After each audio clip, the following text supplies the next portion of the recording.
town destroyer. And to this day, when that name is heard, our women look behind them and turn pale, and our children cling close to the necks of their mothers.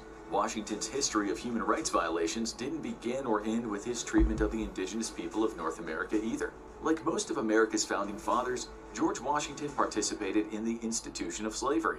George Washington first became a slave owner at only 11 years old, when his father died and left him with a 280-acre family farm, along with 10 enslaved people. In young adulthood, Washington purchased 8 more enslaved people. Then in 1755, he purchased 4 men, 2 women, and a child. When he married Martha Custis, his slave holdings increased by a massive amount, with Martha bringing 84 enslaved workers to Mount Vernon. In the 16 years that followed, Washington purchased 40 more.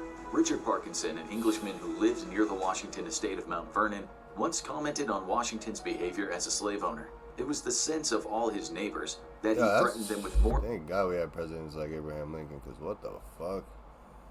How the hell you go from 8 to 16 to what, 107? What the hell? More severity than any other man.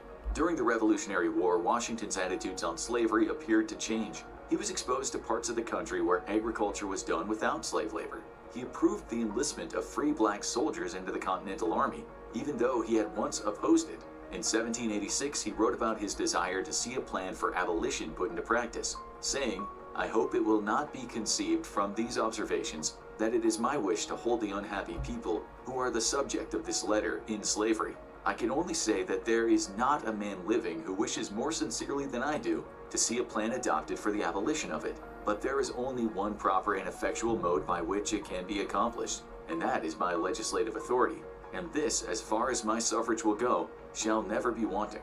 So he must have spent the years that followed working to abolish slavery and didn't continue the institution anymore, right? Wrong.